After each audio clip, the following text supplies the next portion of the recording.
নমস্কার, এসকেআর শঙ্কর একাডেমিতে most welcome. আজকের ক্লাসে আমি তোমাদের সাথে 20টি এমসিকিউ জিকে শেয়ার করব, যে এমসিকিউ জিকে গুলো বিভিন্ন চাকরির পরীক্ষায় বিগত বছরে করা হয়েছিল। আজকের ক্লাসের প্রথম প্রশ্নটি হলো, নিম্নের কোন বন্দরটি কফি রপ্তানির জন্য প্রসিদ্ধ? উত্তরটি হবে নিউ ম্যাঙ্গালোর। নিম্নের কোনটি বৃহত্তম প্রাকৃতিক বন্দর? বিশাখাপত্তনম।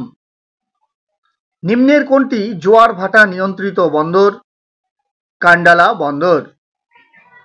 ভারতে হেলিকপ্টার চলাচলের পরিষেবা প্রদান করে থাকে কোনটি? পবন হংস। দেবী অহল্যাবাই হোলকার আন্তর্জাতিক বিমানবন্দর কোন রাজ্যে অবস্থিত? মধ্যপ্রদেশে। লাল বাহাদুর শাস্ত্রী আন্তর্জাতিক বিমানবন্দরটি কোন শহরে অবস্থিত? বারাণসীতে। ভারতের দীর্ঘতম রোপওয়ে কোনটি? মুম্বাই এলিফ্যান্টা।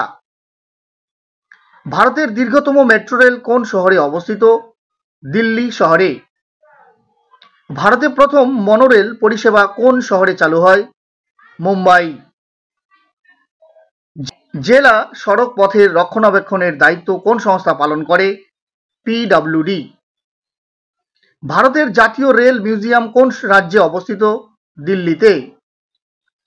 ভারতের প্রথম রেলওয়ে ইউনিভার্সিটি গঠিত হয়েছে কোথায়? ভদোদরায়। নাম্মা মেট্রো কোন শহরে চলাচল করে? বেঙ্গালুরুতে। ইয়েলো লাইন নামে পরিচিত কোন মেট্রো? দিল্লি মেট্রো। ভারতের দীর্ঘতম নলপথ কোনটি? Kandla Bathinda. Alexander Graham bell নিম্নের কোন বছর টেলিফোন উদ্ভাবন করেন? 1875 খ্রিস্টাব্দে। ভারতে প্রথম টেলিফোন পরিষেবা কবে চালু হয়? 1881 খ্রিস্টাব্দে। সর্বপ্রথম কোন বছর মোবাইল ফোন চালু হয়?